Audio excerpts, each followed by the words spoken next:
Marketers are often too focused on acquisition and not enough on retention, renewal, and advocacy. It's fair, acquiring new customers is exciting, but if you struggle to make them stick around to become advocates of your product, you'll struggle to build a sustainable business. Today, Nick Bennett, co-founder of Tack, shares his people-first go-to-market strategy. In episode 63 of the Marketing Powerups Show, you learn first of all, the importance of increasing renewals and advocates. Second, how to create campaigns focused on increasing renewals. Third, how Nick generated over 81 G2 reviews in 48 hours. And number 4, a power-up that has accelerated Nick's career. Before we get started, I've created a free Powerups cheat sheet that you can download and apply in Nick's people-first go-to-market strategy. Get it now, marketingpowerups.com. I'll find that link in the show notes and description. Are you ready? Let's go. Marketing Powerups. Ready? Go!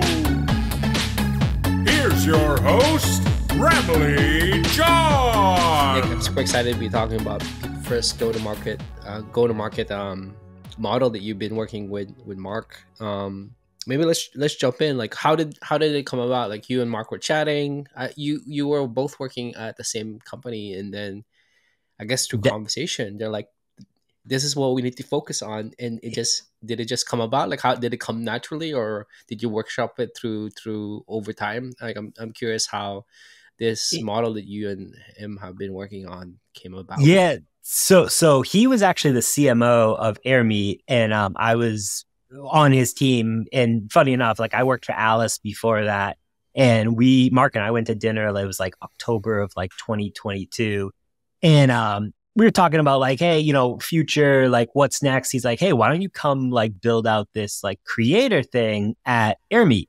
And for anyone that's listening, Airmeet is a virtual event platform. And so I was like, all right, cool. Like, I was exploring what's next. And so I went, and I had a team of about 5 or 6 people. But I led this creator piece. I led events, field marketing, community, social media. So I had a lot of different pieces that reported to me. And June of this year, he was like, hey, I'm going to have to lay you off. And I was like, yeah. And I was like, ooh. I've gone through this before, and I was like, you know what? No big deal. Like, I get it. Like, it's tech. Tech is a bloodbath right now, anyways. Yeah, it is. So I was like, all right. And then he was like, I'm going to be leaving as well. Oh, okay. Have you ever thought, like, would you ever be open to starting a company together? Oh, what? And at the time, I was like, well, I just had twins, and I was like, at the time, they were probably like 2 or 3 months old. And I was like, I don't know. Like, is this a good time? Like, but I was like, you know what? Screw it. Like, who cares? Like, let's try it. The fortunate thing of like building your brand online is like, if something doesn't succeed, you can go back and like ask people for a job. You can reach out to your connection. Someone's going to help you find something. So I was like, listen, I'll give it a few quarters. If it doesn't work, I'll go find a W2 job, and I'll just kind of like start over. And we did it. We soft launched it in June. I saw that. That was cool. Yeah. Tack, right? Yeah. Yep. And then we hard launched it August 1st. So he finished up his time at Airmeet through the end of July. And then, come August 1st, we were like, all right, we're going all in on this.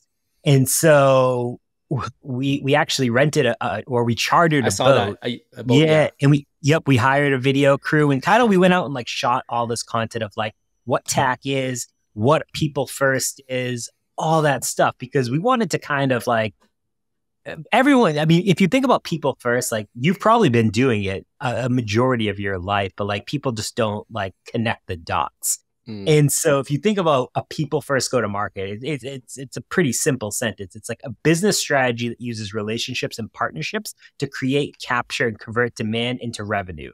But it's designed to put people at the center of every interaction and experience. So you don't have to be a B2B company to do this. There's lots of your butcher shop, like your fishmonger, like all these different shops that might be in your town or city or whatever. Like, they're probably people first to a certain degree as well. If they're putting people at the center of everything, and just kind of like not relying on that company first mindset, it does a lot. That makes sense. I like how you and Mark launched it. There's this concept I like I call it hype. People who can hype up something, and then I remember just like first of all, you started with a teaser. It's like we're launching something, and then there was like a picture of a sailboat or something. I can't remember. Yeah. And then out comes this video, and it looked like a rapper music video. You're both on a big boat, and then you're just talking about it. How did that concept come about? I mean, maybe it's a play on the word with the word tack.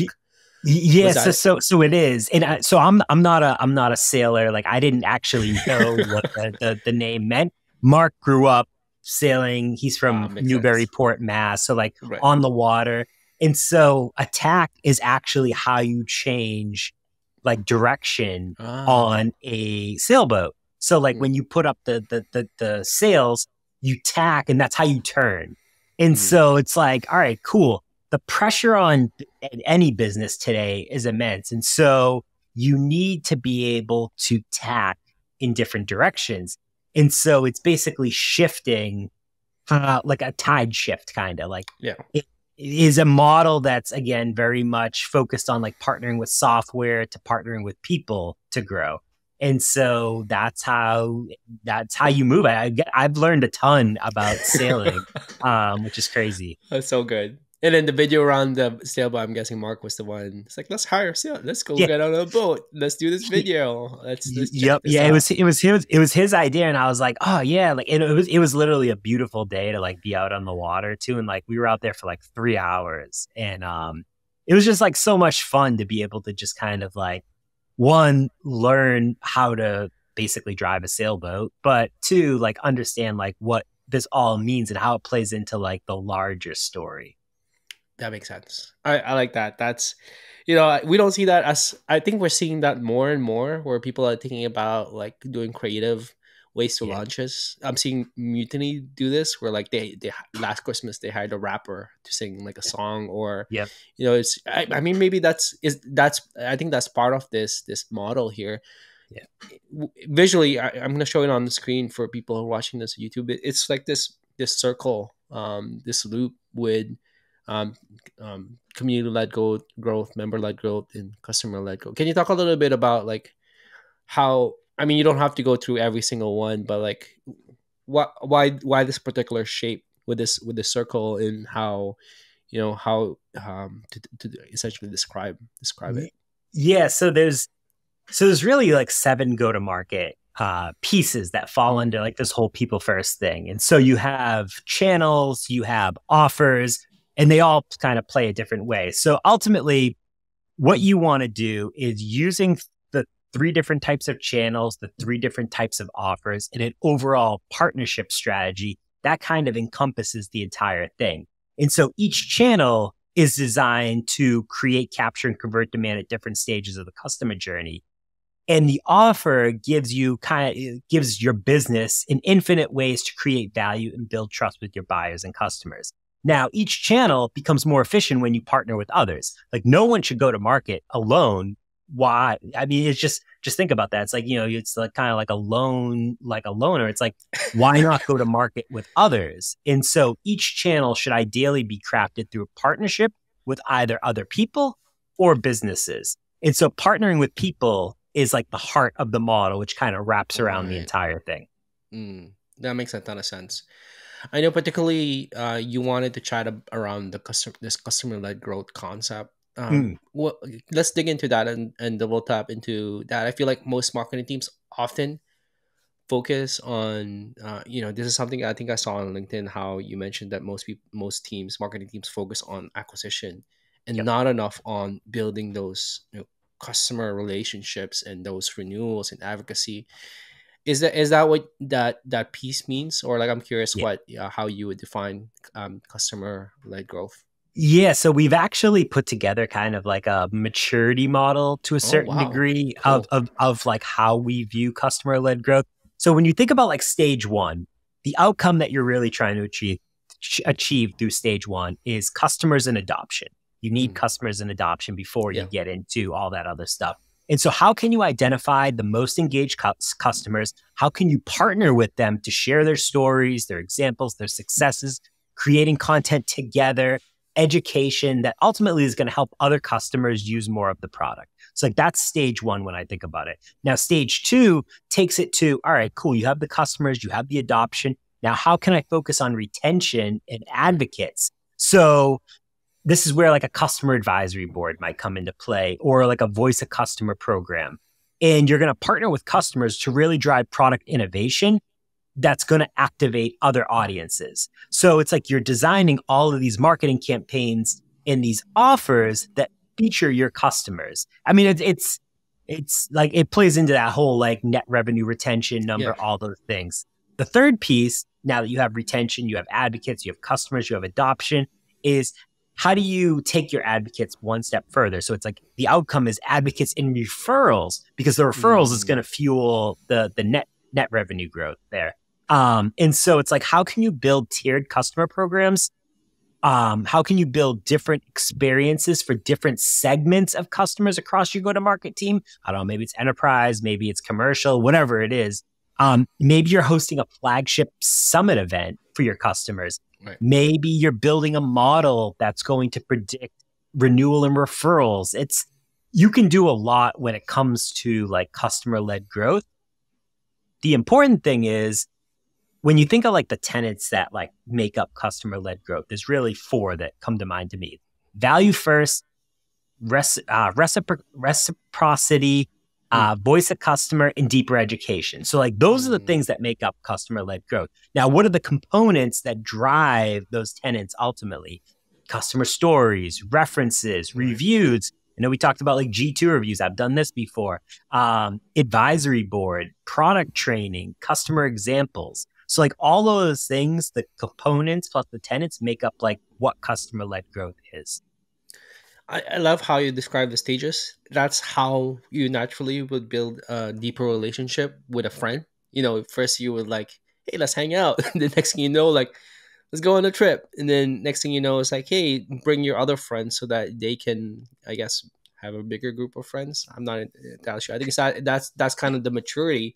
It's almost like a friendship maturity model. If you like, how do you get deeper relationship with your customers? Exactly.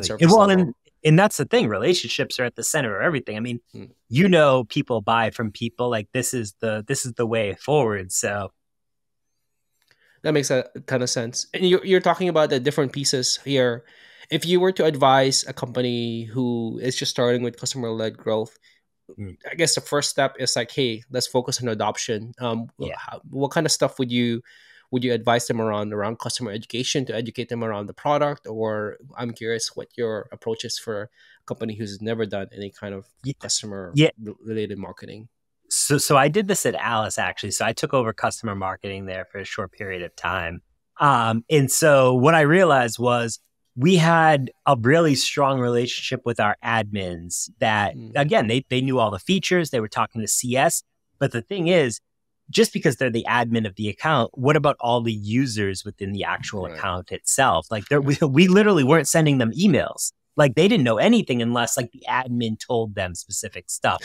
So what I would recommend is like, whether it's a weekly, whether it's a bi-weekly, I think it has to be one of those two things. There has to be some type of like product education that comes out to all users. And maybe there's 2 different paths. Maybe there's an admin path because the way they're going to use the product is going to be different. And then there's kind of like a user path because what they're going to care about is going to be different. And there could even be 3rd or 4th paths depending on like, maybe it's like a CMO or VP of marketing. They may use the product or care about it in a different way as well. But it's a great way, in an easy way, with really no cost to drive adoption of new features, new integrations, new releases that you have coming out, and a great way to amplify kind of ask that you may need to ask for them for referrals or other things. It's very low lift, but high reward. And if your goal is to decrease the time of value that someone sees of your product, because let's be honest, most SaaS products, you sign a 1-year contract. So if it takes you 3 months to see value for that product, you really only have 9 months left before your contract's up. And most likely that renewal conversation is going to happen 7 months into the contract. So you're saying you really have like 3 or 4 months outside of the ramp time to be like, all right, is this worth, I don't know, $50,000, $100,000 a year? It's not good. And so my whole thing was, how can I decrease time to value to sub 30 days? Because if you can get time to value achieved in that 30-day window, they have 11 months of using that product, and obviously a little bit before the renewal conversation, but it changes like even like 30 days to 90 days. That's a huge window in where someone may be able to see additional value or adoption or additional users coming into the product. That makes a ton of sense. I'm a big fan of, like really setting up people for success and making sure that they know further more advanced use cases or adopt the product even deeper. I guess if I was to take a step back, it makes sense to start this from the beginning, because I've had this I'm curious what your advice is for this question around when is the right time for a company to start thinking about customer marketing. Is it when they're a scale up, they're over 150 employees, or is it like they should start thinking about it right from the beginning, because what you're suggesting is like that sets them up for deeper relationship. I'm curious what your take is on that. So I would say in today's economy, you should be thinking about it a lot sooner. Like if you asked me like 2 years ago, like I would say maybe a little bit different, but now, I mean, budgets are being frozen. So like your biggest growth channel for maybe expansion or renewals or money, just revenue in general, is through your customers. And if you're not focusing, I've seen a lot of companies not hire a customer marketer per se, but use customer success as kind of like that lever. And that's fine. Like you could definitely do that early on, but you're going to need someone in marketing. And maybe they do customer marketing plus something else if it's super early. But I would say early on in today's economy makes way more sense, because if you think about how much it costs to retain a customer versus how much it costs to go out and acquire a new customer, in tech specifically, like it's a no-brainer to double down on the retention, especially if you're kind of like a land and expand type of product. Yeah. You would see so much more success if you can already establish like the adoption, the advocates, all of those things. That makes sense. I find, and this is based on my experience, that if there's not enough budget for a whole customer marketer, it often falls in the content team or maybe in product marketing. Is that what you see? You see like, content marketers, you talk to customers, create some content around that, or is product marketing, hey, like create some enablement stuff for instead of sales, do it for enabling our customers to adopt bigger features. Is that what you're seeing, or is it? Yeah, I've also seen product marketing play a big piece in that too in some companies. And again, it depends like how the organization is like set up, because I've worked for some marketing teams where there's like 5 of us, and like Airmeet, for example, we had like a 25-person marketing team. So like we had very specialized roles. And again, it depends, are you early stage, are you late stage, big, small, all those things. But product marketing, content, like enablement, like seen all those pieces play a piece into like the customer marketing kind of, if you don't have that role. That I like that. We're talking about adoption, but I want to talk about referrals around G2, because you shared something on LinkedIn a while back around how you were able to get quite a few G2 reviews in, I think the exact number is 72 in 2 days, and you use some kind of like NPS survey. How did you do that? Because like I think a lot of companies, even here at AppQ, like, hey, we need more G2 reviews. Like, what do we do? But you actually did something super cool that I think people should hear and listen about, using NPS to get more reviews. Yeah, I mean, honestly, it was super simple. So going back to like the user piece. So at Alyce, like we didn't actually have I had to have engineering pull our users because we didn't have access to it. And in Salesforce, we only had access to the admins of the account. So I was like, all right, well, we're not emailing these people right now. So they haven't heard from us, but they're using the product. I can see they're leaving NPS surveys. Like it's something that we had in product, but I couldn't actually pull those results without engineering for some weird reason. So I pulled it and I was like, all right, great. I'm going to take all these customers who recently rated us on an NPS survey. I'm going to add them to Marketo. So, again, I took the Marketo path because I was like, no one wants BCC hell. Like, you get all those emails on there. Yeah, It's like, no one I know what wants you that. mean. Yeah. Yeah, and it's so. Does it look a little less personalized? I guess maybe because it's coming from an automation platform. But I wrote it. I crafted an email that sounded like me. I kept it real, kept it simple. I told them, hey, I noticed your feedback. I offered them a gift because we were a gifting platform. It wasn't just a gift card. Right. I personalized it to this specific thing. And I said, listen, I want you to leave us a G2 review. I'm not incentivizing you to give us a positive review. Honestly, if you have negative stuff, please tell me so I can tell our product team. Like, so many people think that this is bribery to a certain degree. I got a lot of hate from people thinking this was bribery. That's but funny. You're incentivizing people to give you feedback, good or bad. And that's the way that you need to think about it. So I shot the email out to about 310 people in Marketo. Sat back and I was like, all right, let's see what happens. And so my inbox quickly filled up with screenshots of reviews, some solid feedback, some things that we could do better. But I said, all right, if you want your gift, you have to send a screenshot of your review, reply to this email and get back to me. And then I would reply back again, just through my regular Gmail. And they would be like, oh, wow, you're a real person. I'm like, but we had a 24% conversion rate. Amazing. Right. From those 310 people that actually left us a review. So it was 73 over 2 days, but it actually over a week ended up getting to about 85. Wow. Which was crazy. And so I think as marketers, we like to overcomplicate things, and simple can still drive massive impact. Like this isn't like earth shattering what I did. And I know people that are like using this as like, they were like, you've helped me so much figure this out. I was like, listen, I take no credit for this. I just was trying to figure out a way to incentivize feedback and like get stuff. And obviously, we were a G2 customer, so we wanted to move up in like all these charts. The more reviews you get, the better you move up. But I mean, it wasn't like earth shattering what I did. I just, it was 4 simple things and that was about it. What I like what you said was that you kept that email human. Like it sounded like you. I think often it's like, oh, let's find a template online and copy and paste and tweak it to our voice.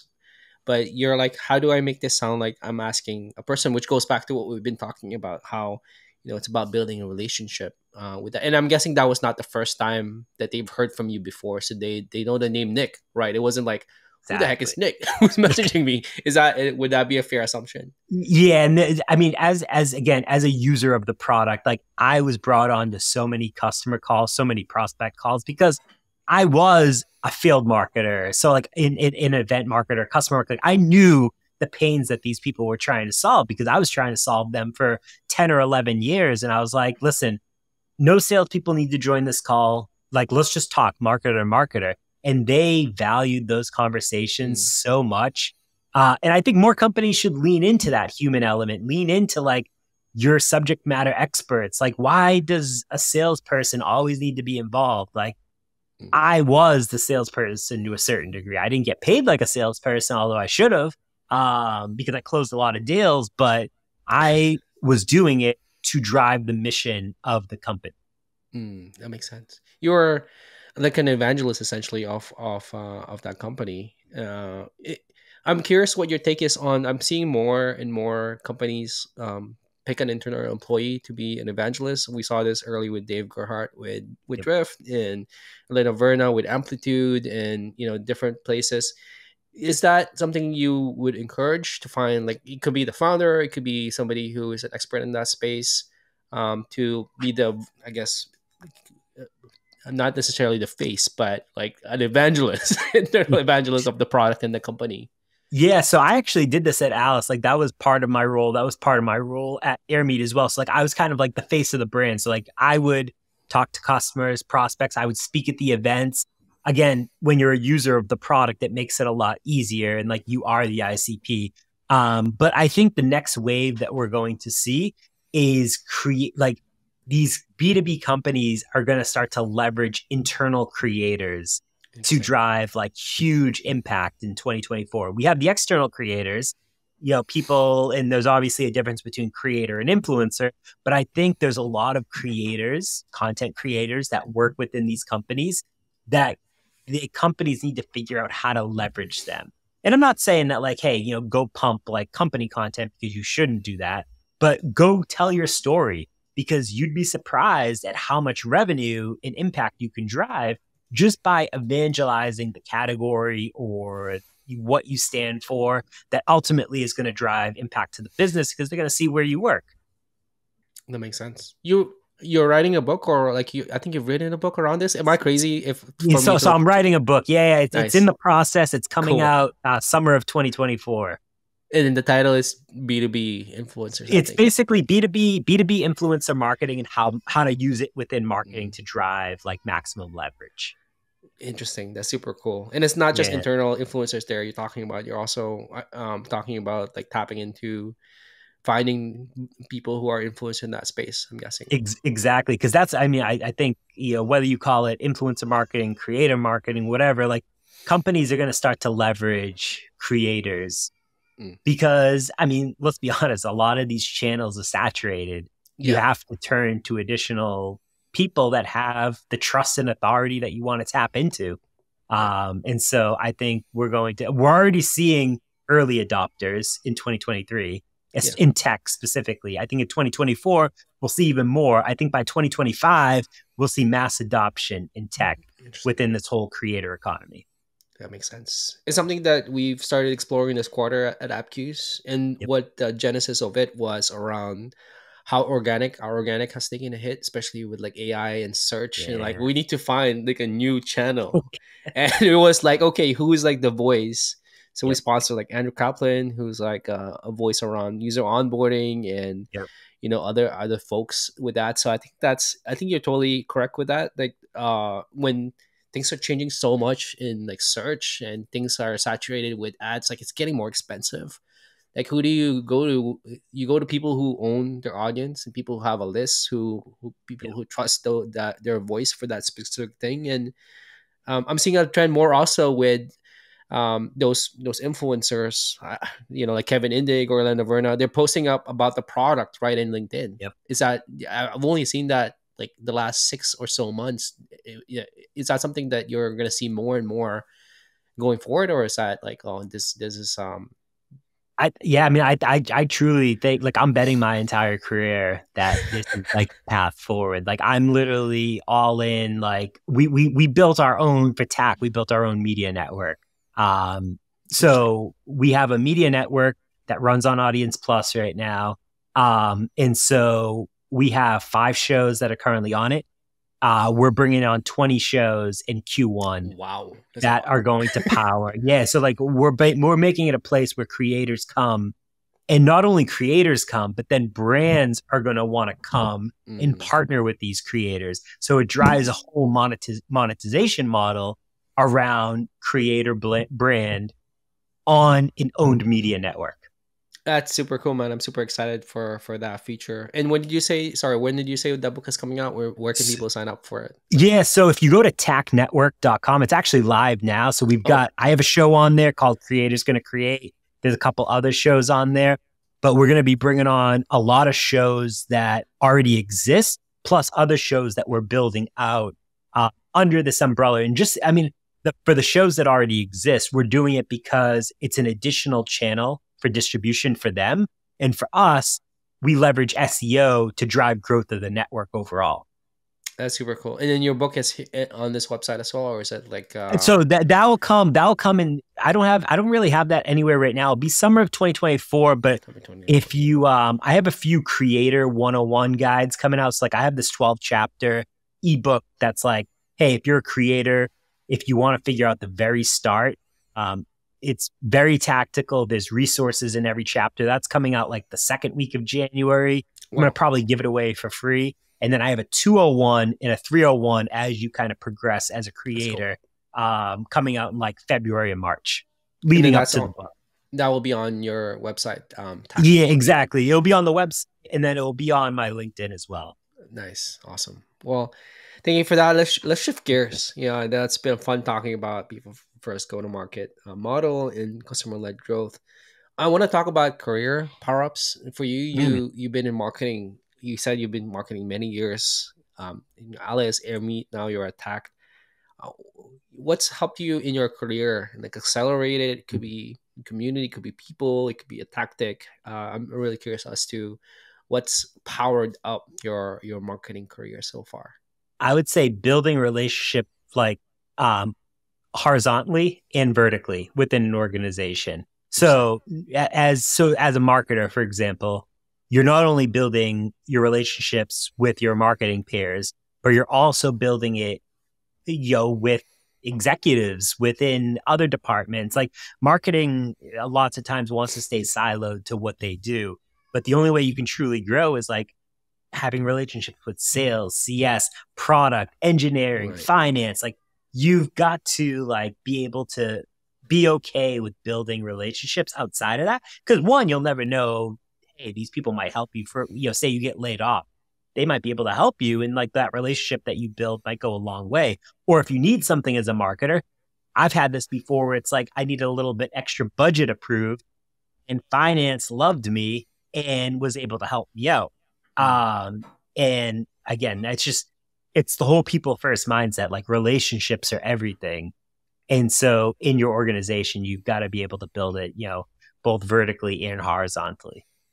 And when horizontally is like across the function, vertically is like finding somebody and just building a deeper relationship with them. Is that what I understand? Exactly. Yeah. Outside of other departments and like further up like the chain. I mean, especially if you're further up the chain. Yeah. Especially if you're a marketer that wants to, I don't know, maybe be a CMO one day or maybe be a CEO one day. Like don't limit yourself to just marketing. Right. Is that what you want? You want to be a CMO one day? I'm curious what. Honestly, I now that I own my own business, like I wish I did this a lot sooner. Right. To be honest with you, it's like every day, like you don't report to anyone. You do what you want. You take on the work that you want to do. Right. And it's like if you don't like how someone's acting, you tell them to go jump off kick rocks and head out because I don't need your money. That's so good. I like that. Yeah, I mean, I think that's something that marketers need to explore more because like there's this path like, oh, you like how do you progress your marketing career? It's like, oh, you become a director, become a VP, then CMO. Right. And I look at some CMOs in their schedule. Even my boss Eric, VP marketing, like he's stuck in a lot of meetings, right? And is that what people want? Like, is that what I want? Is that what you want? Yeah, it's not what I want. I saw Mark. I mean, I was a senior director at Airmeet, and the amount of meetings that I sat in. At some point, you become, you don't even become like you're doing marketing anymore. Right. You're a meeting shepherd. You sit in meetings all day, and you talk about all of the things you're gonna do for the next meeting. And like lots of times, you sit in these meetings, and it's basically just one big circle where there's no outcome that actually comes of the meeting. If you enjoyed this episode, you'd love the Marketing Powerups newsletter. I share the actionable takeaways and break down the frameworks of world-class marketers. You can go to marketingpowerups.com to subscribe and you'll instantly unlock the 3 best frameworks that top marketers use to hit their KPIs consistently and wow their colleagues. I want to say thank you to you for listening, and please like and follow Marketing Powerups on YouTube, Apple Podcasts, and Spotify. If you're feeling extra generous, kindly leave a review on Apple Podcasts and Spotify, and leave a comment on YouTube. It goes a long way in others finding out about Marketing Powerups. Thanks to Mary Sullivan for creating the artwork and design, and thank you to Faisal Kaigo for editing the intro video. And of course, thank you for listening. That's all for now. Have a powered up day. Marketing Powerups. Until the next episode.